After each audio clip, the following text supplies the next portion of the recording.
કે જો તમે કંઈક શીખશો, તમારી પાસે કંઈક નોલેજ હશે તો તમે તમારા બાળકોને આપો.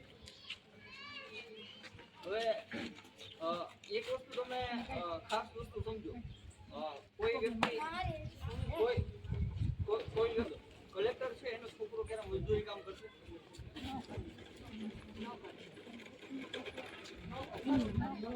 શિક્ષક છે, શિક્ષક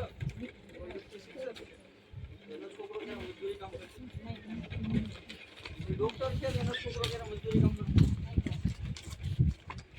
મજૂર છે એનો છોકરો મજદૂરી કામ કરશે? શું કામ?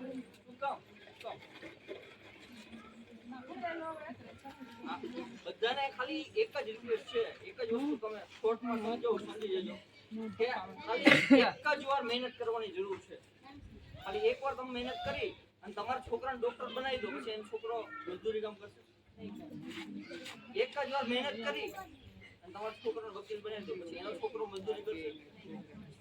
એક વાર તમે મહેનત કરી લેશો ને તો તમારી આખી પેઢી તરી જશે. પછી એના બાળકો ભલે પ્રાઇવેટમાં નોકરી કરશે, નાની મોટી દુકાન નાખીને બેસશે. ત્યારે આપણા છોકરાઓને ગણાઈને દુકાન નાખી 5 લાખ 10 લાખ રૂપિયા હોય ત્યારે દુકાન નાખે.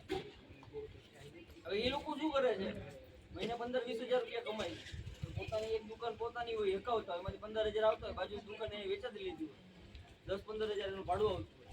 આરામથી ભલે નહીં સરકારી નોકરી નથી, બીજી નોકરી નથી, સામાન્ય દુકાન નાખીને બેસશે તો એ 25-50 હજાર રૂપિયા તો મહિને કમાઈ લઈ જાય. આપણે શું કરીએ કે એક સ્ટેપ આગળ નથી, ખાલી એક સ્ટેપ આગળ વધવાની જરૂર છે. તમે એકવાર મહેનત કરીને એક સ્ટેપ આગળ વધી જશો ને પછી તમારે મહેનત નહીં કરવી પડે. સરકારની ઘણી બધી યોજનાઓ છે. હું તમને આજે યોજના વિશે સમજાવવાનો છું, બધા ધ્યાનથી સમજજો. જેમાં 10 લાખ રૂપિયા સુધી, પહેલા 5 લાખ હતા, હવે 10 લાખ સુધી તમે મફત સારવાર લઈ શકો. હવે આપણે એમને અપડેટ કરાવીને શું પૈસા નથી, 2 લાખનો ખર્ચો એવો 2 લાખ નથી, અને આપણે ઘરે બેઠા કામ કરતા હોય બીજા લોકોને અવાજ ન કરતા વચ્ચે બીજા લોકોને આયુષ્માન કાર્ડ નીકળે છે, આવકના દાખલા પર નીકળે. આપણે બધામાંથી અનાજ લેવા જઈએ ને સમય, જે લોકો સમયથી અનાજ લેતા હોય ને ઘરે બેઠા નીકળી સરકારે આટલી સુવિધા છે, છતાંય આપણે આળસ કરીએ છીએ, બરાબર છે? તો આયુષ્માન કાર્ડ છે લગભગ 90% હોસ્પિટલ જે પ્રાઇવેટ હોસ્પિટલ છે એમાં તમે ચાલે છે, સારવાર ખાલી તાવમાં પછી મેલેરિયા, ન્યુમોનિયા, જે કંઈ આવતું હોય તાવમાં, બરાબર છે? એ બધા પ્રકારના તાવ, પછી પેરાલિસિસ અને માનસિક બીમારી, આ વસ્તુમાં આયુષ્માન કાર્ડ નથી આવતું. બાકી મોસ્ટ ઓફ બીમારી છે એમાં આયુષ્માન કાર્ડ આવે છે. તો તમારે આયુષ્માન કાર્ડ છે એ કઢાવી લેવું જોઈએ, બરાબર છે? તમારી પાસે ન હોય તો તમે અમને મીટિંગ પૂરી થાય ને પછી નામ તો લખાઈ દેજો. આયુષ્માન કાર્ડ છે એ કોઈ લોકોનું બાકી ન હોય, એમાં અત્યારે જે બેઠા છે તમારી આજુબાજુમાં કોઈ ન હોય એ લોકોને કહી દેજો, એ લોકોની ગાડી આપો. પછી જે આભા કાર્ડ શું છે તમને ખ્યાલ છે? આભા કાર્ડ એક દવાખાનાનું, મતલબ આપણે દવાખાને જઈએ છીએ તો શું કરીએ, પેલા એક ફાઇલ, મતલબ આપણે ડોક્ટર પાસે જઈએ, ડોક્ટર એક કાગળમાં દવા લખી આપે, પછી એ ફાઇલમાં પેક કરી આપે, પછી ફાઇલ લઈને આપણે ઘરે આવતા રહીએ. પછી એ ફાઇલ લઈને એમ કે અઠવાડિયા પછી તમે બતાવજો, અઠવાડિયા પછી આપણે જઈએ, પછી એમાં દવા લખી આપે, બરાબર છે? પછી આ ફાઇલ આપણને આપતા હોય છે. આભા કાર્ડ એટલે શું છે કે તમારે ફાઇલ છે એ લઈને નહીં જવાનું. ફાઇલમાં કેવું થતું હોય છે કે તમે ફાઇલ લઈને આવો છો, ઘરે આવો એટલે ક્યાંક આડાવડી મુકાઈ જાય, ક્યાંક એવી જગ્યાએ ઊંચી વળી જાય, નાના છોકરાઓ તો થોડી ફરી નાખે, ક્યારેક ઉંદરડા કાપી જાય, તો આવા બધા પ્રોબ્લેમ થતા હોય છે. તો આભા કાર્ડ સરકારે જેમ આધાર કાર્ડ છે એમ આભા કાર્ડ બને. આભા કાર્ડનો ફાયદો એ છે કે તમે તમારી માંદગીની ટોટલી ડિટેલ, બધી માહિતી તમારી લાઈફ ટાઈમ સુધી એમાં સચવાઈ છે. દાખલા તરીકે હું અહીંયાથી ઘરે જાઉં છું, રસ્તામાં મારો એક્સિડન્ટ થયું, મારે લોહી શરીરમાંથી વધારે પડતું નીકળી જાય, પછી મારે લોહીની જરૂર પડી, મારે બ્લડ ચડાવવાનું છે, તો ડૉક્ટર પહેલાં મારું બ્લડ ચેક કરશે કે ભાઈનું બ્લડ ગ્રુપ કયું છે, પછી એ મને બાટલો ચડશે. તો સમય કેટલો લાગે? જાજો સમય લાગે, તો એટલી વખત મારું પૂરું થઈ જાય.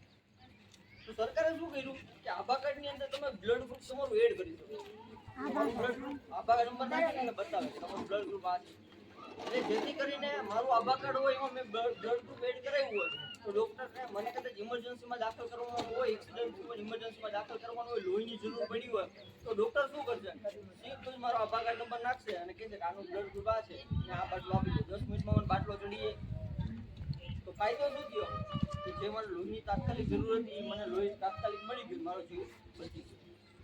એટલે આભા કાર્ડ આપણા માટે મહત્વનું છે. હવે દાખલા તરીકે હું અહીંથી બહાર ગયો, તમે કંઈક બહાર ગયા, લગ્ન પ્રસંગે ગયા છો, સુરત, અમદાવાદ, મુંબઈ, વડોદરા, ત્યાં તમારે કોઈ ડોક્ટરને બતાવવાનું છે, આભા કાર્ડ ઉપર તમે બતાવી શકો. ઓલું તમારે ફાઇલ ઘરેથી મંગાવવી પડે, ફાઇલ વોટ્સઅપ કરે અથવા તો ઘરે લેવા આવવી પડે.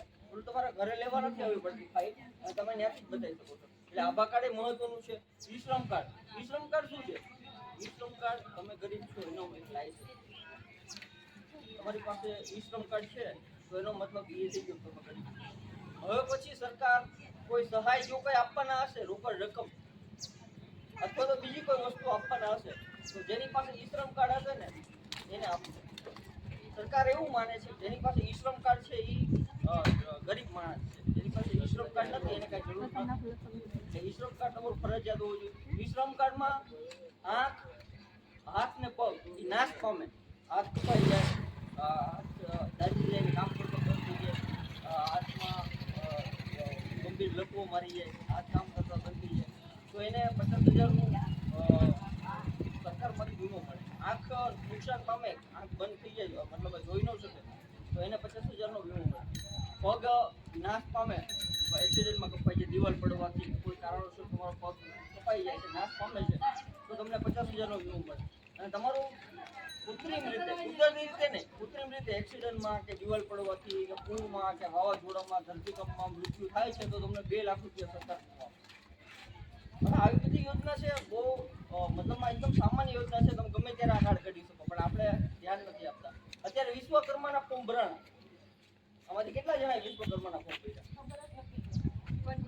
વિશ્વકર્માના ફોર્મ આજથી 4 મહિના પહેલા લગભગ 1 કરોડ ફોર્મ ભરાઈ ગયા હતા. વિશ્વકર્મા યોજના શું છે એ હું તમને સમજાવું, શાંતિ સાંભળજો.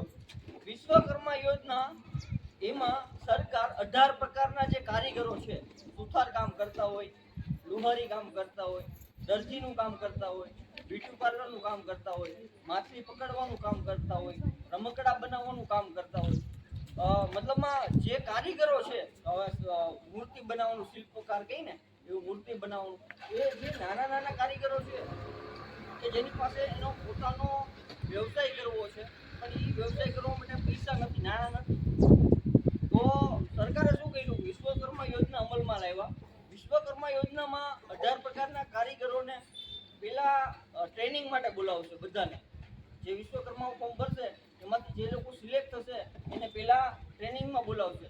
એ ટ્રેનિંગના તમને 500 રૂપિયા લેખે એક દિવસના. હવે તમે અમરેલી ટ્રેનિંગમાં જાઓ છો તો આઈ થિંક 11 થી 3 નો જો કંઈક ટાઈમ હોય, બરાબર છે, તો તમને એક દિવસના 500 રૂપિયા લેખે મહેનતાણું આપશે, બરાબર છે.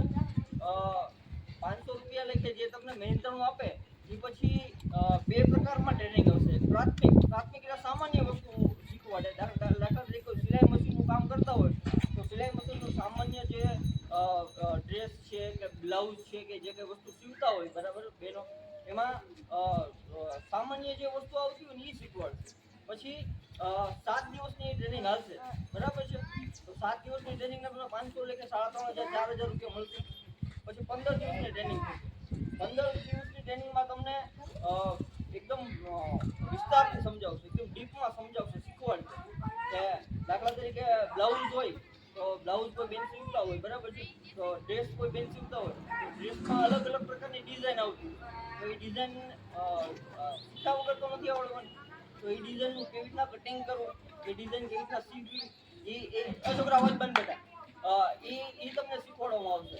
અને પ્લસ 15 દિવસના 500 રૂપિયા લેખે તમને આપવામાં આવશે. એ તમારી આ ટ્રેનિંગ પૂરી થાય પછી તમને 15,000 રૂપિયા ટૂલ કિટ લેવા માટે, સાધનો લેવા માટે. દાખલા તરીકે કોઈ બેન સિલાઈ મશીનનું કામ કરે છે, સંચો લેવા માટે 15,000 આપે. કોઈ બેન બ્યુટી પાર્લરનું કામ કરે તો બ્યુટી પાર્લરનો સામાન લેવા માટે એને 15,000 રૂપિયા આપે. કોઈ કડિયા કામ કરે છે તો કડિયા કામનો સામાન લેવો એને 15,000 આપે. તો એ 15,000 રૂપિયા તમને તમારું જે કંઈ તમે વ્યવસાય કરો છો, જે 18 પ્રકારના જે મેં તમને નામ હમણાં કીધા, એમાંથી તમે જે કંઈ વ્યવસાય કરો છો એમાં તમને 15,000 તો આપશે, પ્લસ તમારે એના માટે કોઈ દુકાન ખોલવી છે, બરાબર છે, અથવા તો માલ ખરીદવો છે, બરાબર છે, તો એના માટે તમને સરકાર 1 લાખની લોન આપશે. એ લોન પાછી કેવી હશે ખબર? એ લોન સબસિડી વાળી લોન હશે. 1 લાખ રૂપિયાની લોન હશે, એમાં 1 લાખની લોન સામે તમને 8% સબસિડી આપશે. એટલે તમારા ભરવાના કેટલા થાય? 92,000. 1 લાખ સરકાર તમને આપે છે, 92 તમારે ભરવાના, પ્લસ એનું 5% વ્યાજ હોય છે. એટલે 92 નું 5% વ્યાજ એટલે સામાન્ય ગણો તો વર્ષના 5% એટલે આપણે આપણા સામાજિક 5% નહીં, બેંકના 5%. તો બેંકના 5% એટલે એકદમ સામાન્ય, એકદમ નોર્મલ કહેવાય. બેંકના 5% એટલે તમે 1 લાખ રૂપિયાની જે લોન લો છો, એ 1 લાખની લોન ઉપર તમારે વર્ષના 5,000 રૂપિયા ભરવાના હોય. જે સામાન્ય તમારું બેંકમાં ખાતું હોય, એ સામાન્ય ખાતામાં કદાચ તમે મૂકો છો, તો ચાલુ ખાતામાં તમે મૂકો છો તો એનો 4.5 થી 6 થી 7% વ્યાજ હોય છે. તો મતલબમાં તમે એ પૈસા લઈને કદાચ બેંકમાં મૂકી દો ને, એમાંથી એમાં જ હપ્તા ભરો ને, તો તમને માર નથી પડવાનું, તો તમને 200, 500, 1,000 રૂપિયા વધવાના છે. હવે આ 1 લાખની લોન તમે પૂરી કરો છો, બરાબર છે, 15 મહિનામાં લોન પૂરી કરવાની હોય છે. 1 લાખની તમે લોન પૂરી કરો છો, 1 લાખની લોન પૂરી તમે લોકો, બરાબર છે, બીજા લોકો જરૂરિયાતમંદ છે જ, પણ તમારે ખાસ વધારે જરૂર છે. તો આવી યોજના હોવા છતાં તમને ખ્યાલ નથી, તમે એમાં ફોર્મ નથી. હવે વૃદ્ધ પેન્શન, વિધવા પેન્શન. હવે વૃદ્ધ પેન્શન, વિધવા પેન્શન શું છે ખ્યાલ છે તમને બધાને? વૃદ્ધ પેન્શન છે એમાં કેવું હોય છે કે તમારે મામલતદાર કચેરી, તમારે એરિયાની જગ્યાએ મામલતદાર કચેરી હોય, તમે ત્યાં જાઓ, બરાબર, મામલતદાર કચેરીમાં જઈને તમારે એમ કહેવાનું મારું વૃદ્ધ પેન્શનનું ફોર્મ લેવાનું, એટલે તમને ફોર્મ આપશે. ફોર્મની પાછળ ડોક્યુમેન્ટ હોય, એ ડોક્યુમેન્ટ તમારે એક જોતું જવાનું, સાઈડમાં મૂકતું જવાનું, એક જોતું જવાનું, સાઈડમાં મૂકતું જવાનું. બધા ડોક્યુમેન્ટ ભેગા થઈને એટલે ઓનલાઈન ફોર્મ ભરી દેવાનું, ઓફલાઈન સાઈડ હોય એને આપવું. હવે આમાં નિયમ કેવો છે? વૃદ્ધ પેન્શનમાં તમારો બીપીએલમાં 1 થી 20 નો સ્કોર હોવો જોઈએ. બીપીએલમાં 1 થી 20 નો સ્કોર હોવો જોઈએ, અથવા તમારે દીકરા ન હોવો. દીકરી હોય તો વાંધો નહીં, દીકરી નાની હોય તો વાંધો નહીં, મોટી હોય, સાસરે હોય દીકરી તો વાંધો નહીં. કેમ કે જો દીકરા નથી, દીકરી સાસરે છે, તો એના જે માતા પિતા છે એ નિરાધાર કહેવાય, તો એને સહાય મળશે. એટલે